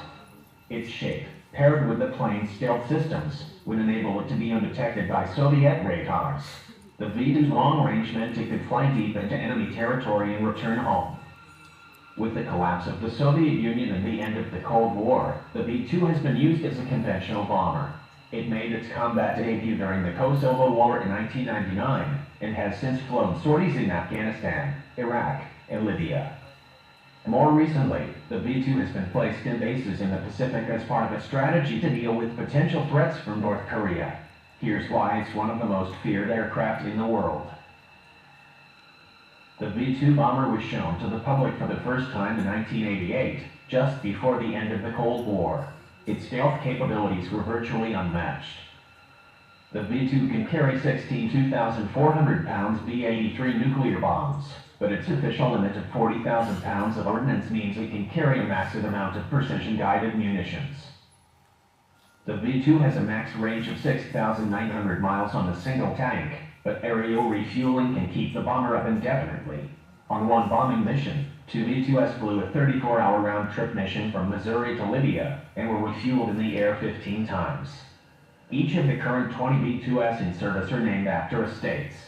Here, the Spirit of New York can be seen at the British Royal International Air Tattoo in July of 2012. The V-2 is a flying wing aircraft, so it has no fuselage or tail. This means it has low drag, high structural efficiency, and generates more lift than other fixed-wing aircraft. The V-2's max speed is Mach 0.95, or 630 miles per hour. So these B-2 bombers are again made by Northrop Grumman. So you can see all the aircraft, stealthy materials, etc. But the antennas you don't see because of obvious reasons. But there are more than 40 antennas, different types, different frequency bands, and how you place these antennas, how you minimize the interference between them. One is transmit antenna, next to that you can't put a receive, so because the coupling will be too much. So you have to locate them properly, and so antenna engineering is also very important for these types of aircrafts. This is one, I think, B-2 bomber, but other aircrafts we have high gain antennas, phased arrays. So here can't talk too much about it, but a lot of antennas there. So right now there is another advanced bomber which we are developing, B-21 it's called.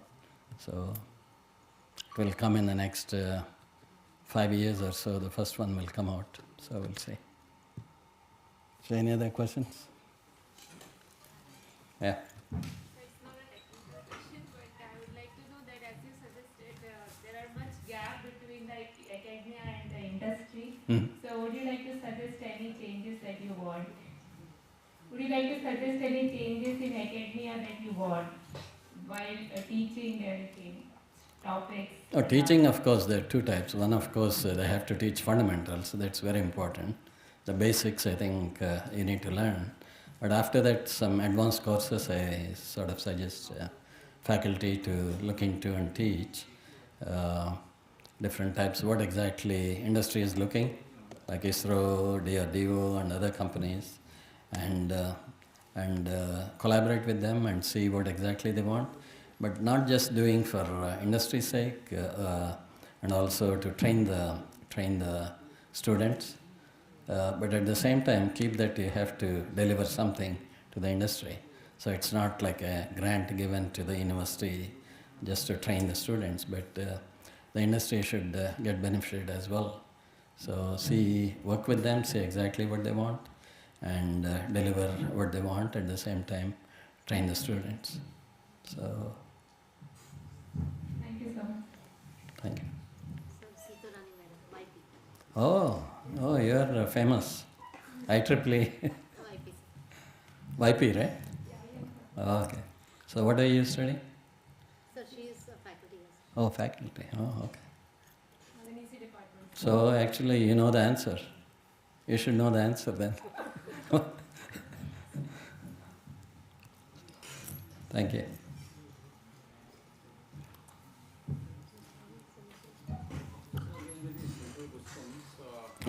mic is. So how to utilize Ka-band for satellite communication in India? So is there any solution with antenna? Yeah, Ka-band is very widely used in India. No, not for communication purpose, because of the RAN attenuation. So Yeah. Because GSAT-4 couldn't be launched successfully. Most of the Indian satellites, they're using Ku band, C band. Ku band, C band, and K band. K band, I think. Up to K band, not Ka. No, K band they're using. Above coach. No, K band also they're using. There are also spot beams actually. The latest one, I think, they're working on multiple spot beams.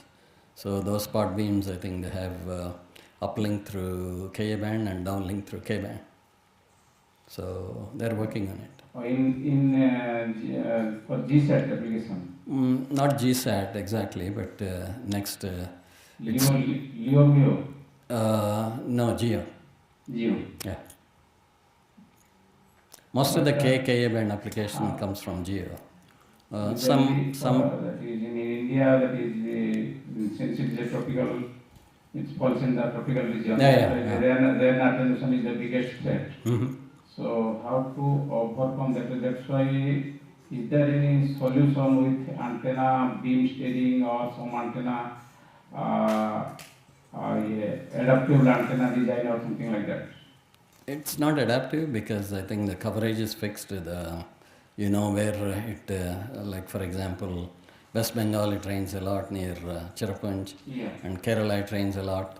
So you know the spots where it rains very heavily, like Maharashtra, Bombay it rains a lot.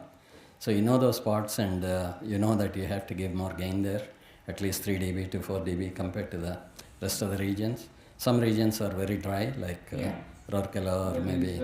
So you take the gain from there and give it there. That is called weighted shaping. So you can do by shaping the surface of the reflector to sort of, it's more like a mattress, right? So you sleep on one side, it will go down, other side comes up. According to the condition.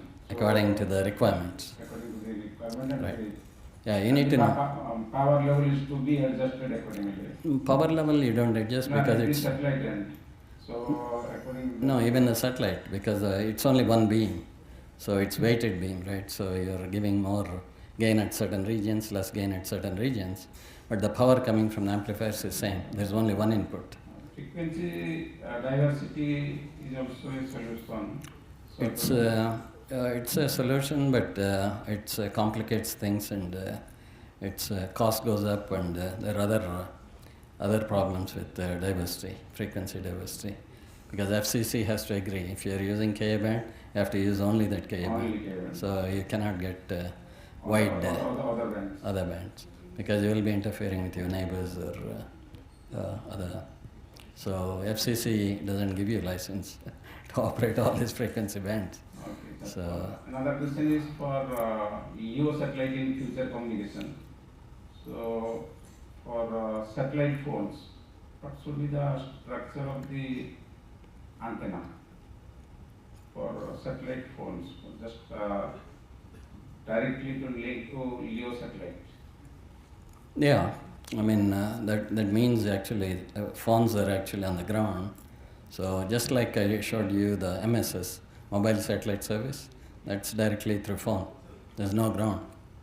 So users can communicate. Microstrip antenna or small antenna will do? Depends on the atmosphere.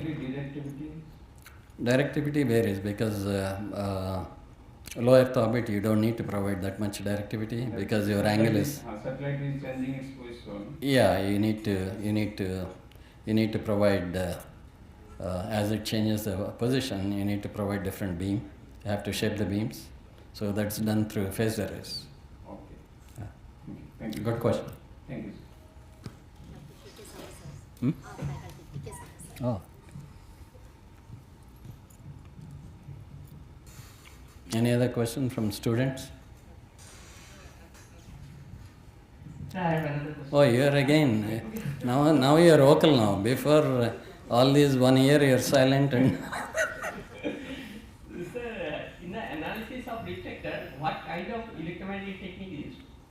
In what? Can you repeat? In the analysis of the reflector, electromagnetic analysis, Mm-hmm. so whether you use a numerical technique or geometrical theory of reflection or PO, physical optics or GTO? Mostly use physical optics. Sometimes you have to use GTD, diffraction analysis. Okay. But Tikra has a software. Tikra is a Danish company.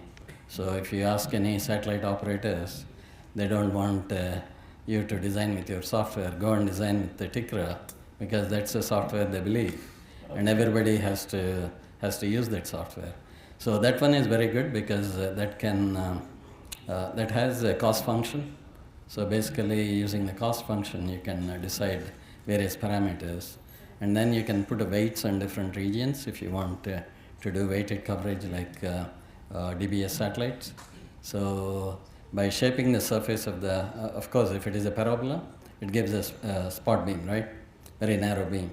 But what you want is you want to spread that narrow beam into wider beam to cover your coverage. So to do that, you need to shape the surface of the reflector. So once you shape it, I think it will broaden the beam, and how you shape it is depends on your requirements, and it has to be done iteratively. You first start with by defocusing. So basically, from a narrow spot beams, you make a big elliptical beam, and then from there you do the detailed shaping of the main reflector by putting weights into different regions, and then come up with a solution. So this is optimization techniques. So you have to go through several iterations before you come up with a solution. So it's very interesting. I think a lot of Yes, it's very interesting. it's not only design but also analysis. Yes. It's Another question is whether equipment is currently used, finite multiple method? oh yeah, from FICO. Yes. Yeah. So that whether they commercially use in the design of reflector? On the reflector, not that much used, but I think it's coming up. For aircraft antennas, we use quite a bit of FICO with multiple expansion methods that FICO has, because that allows you to reduce the computational time quite a bit. So FICO is also another good software people should learn. So. Thanks.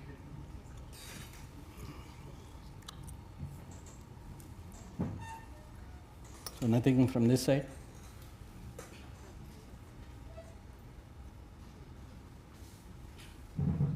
Hello, sir. I have a question, sir. Like you have told us that for antenna engineering, we need to acquire some critical knowledge about the hardware, software, and also customer understanding. I just want to understand this customer understanding is what. So please brief about that. Yeah, good question, but answer will be difficult. But I think you want to understand the basics first. Since you're a student, I think you want to know what Maxwell's equations and how the electric and magnetic fields are bounded by the surface currents. So those things are very important, and how the radiation from the apertures, how it looks like from a square aperture, rectangular aperture, elliptical apertures, because those are the canonical problems. So though you may not be using exactly, like nobody uses uniform illumination, so always it's a tapered illumination. But it gives you the limits, how narrow the beam can go given an aperture. So you can, for example, if you have a uniform circular aperture, you know exactly what is the beam it is going to be, and you should be able to tell you exactly. And somebody asks, okay, it is something like 52 lambda over d. So d is the diameter, lambda is the wavelength, 52 is the parameter. So same thing if you go with square aperture, it's 45 or something lambda over d. So those are the basic fundamentals, canonical problems. They're very useful, but they're not the final one you are going to implement, because your aperture may be different, your aperture may be not uniform, highly tapered. So sometimes you want to lower the side lobes. So no canonical problem will give you how to lower the side lobes. So you have to imagine, and you have to work, put the right taper on the illumination, on the aperture illumination. So those are the things. And hardware-wise, I think if you're an engineer, I think hardware is most important, because you follow the hardware. The way to learn the hardware is hands-on experience. So you work with a team. So don't work on one thing, work on all the components that goes into antenna systems, polarizers, the filters, horn antennas, reflector antennas, all the things, diplexers, multiplexers, FSS. So you need to know all those things, and then once you design those things, you go to the manufacturer, you see how he's manufacturing, you give him the tolerances, and once he manufactures, you get the component, take it to the range, you do the bench test, you do the pattern test, you do other tests. So that's how I think people should learn. Just sitting in computers and say, I have a good design, I optimize. So that's not engineering. That is more scientific. I think industry wants engineers, not scientists. Right? Scientists are useful, but a bit sometimes in the industry, pain also. So hardware knowledge is important. So, and you talked about the customer. So customer is basically, you have to work with them. Sometimes some customer says, oh, this is most important to me. So you have to understand what their pain points are. So, and then you address those. Once you address those, I think they're happy. So, and then you have to know how to work with the customers also. Mainly we have to focus on the need of the customer. And in the industry, yeah, if the customer is not there, we don't have a contract, so there's no job. So, so you have to always satisfy the customer. Sometimes you have to go beyond satisfying the customer. So if you give him more than what he wants, he'll be happy, and he'll be a repeat customer. Thank you so much.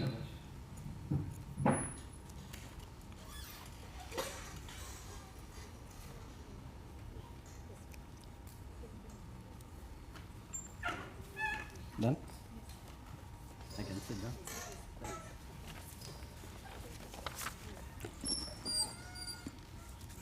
Thank you very much, sir.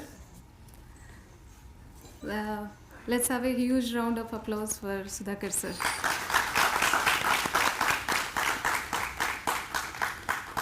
Thank you, sir, for this wonderful session. I hope everyone present over here will be highly benefited by this. Now, I request President of IEEE Rourkela subsection, Professor K.K. Mahapatra, sir, to present a small token of appreciation to Sudhakar, sir. Sir, please.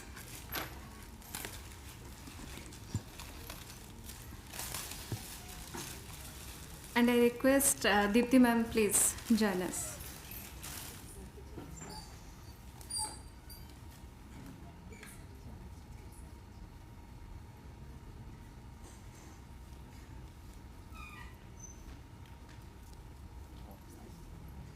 Kind of reflects of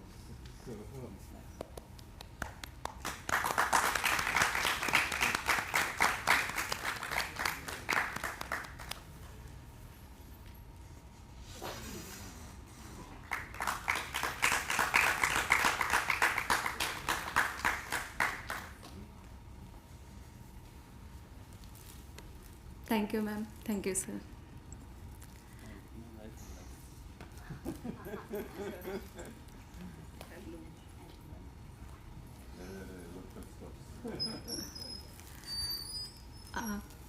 Now I would like to call upon Professor K.K. Mahapatra, sir, to give vote of thanks. Sir, please.